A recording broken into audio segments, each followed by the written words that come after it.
The Flint water crisis has been a very tough struggle for many people.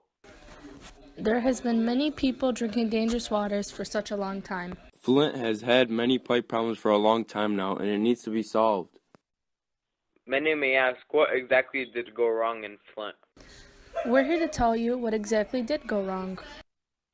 One of the main factors which led to the Flint water crisis was the lead being leached into the Flint water. This all seemed to begin when Flint switched their water source from Detroit River to the Flint River.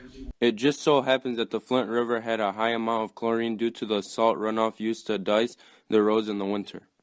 Pipes have something called a passivation layer, which can help to protect the pipe's metal from oxidants in the winter, and the orthophosphate adds to this layer for extra protection. If the water's chemistry isn't optimized, the passivation level will begin to dissolve over time, leading to oxidants and leaking of lead into the water. Soon after the switch, Flint residents had begun complaining about foul-tasting, reddish water coming from their taps. The amount of lead in children has increased tremendously as well. Lead is also neurotoxic and can disrupt a child's development, which can lead to behavior issues and lower intelligence. One way they could have prevented it is by adding orthophosphate. What we don't know is why the government didn't add the orthophosphate to the water.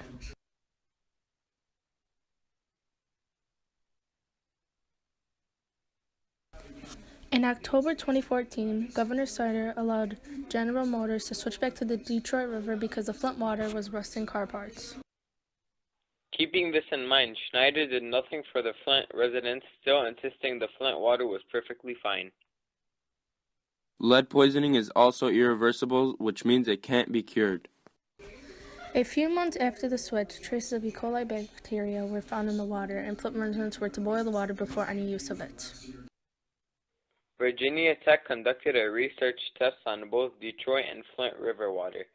They found that the Detroit River is 19 times less corrosive than the Flint River currently is. Can you imagine to have to use water like that every day and let your children use that water as well?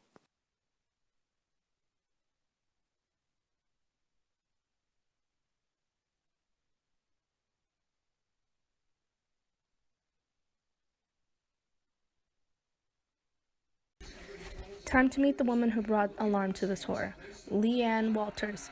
She and her 4 children have been losing tremendous amounts of hair and eyelashes a short while after the switch. She even had to send her 14-year-old son to the hospital on many occasions because of abdominal pain.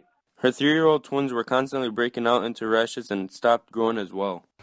Not only did people lose their hair and break out into rashes, many lost their memory. Now, still to this day, Flint residents are still struggling to find good and healthy clean water. Even though the government made a big mistake, they have been working on getting brand new pipes.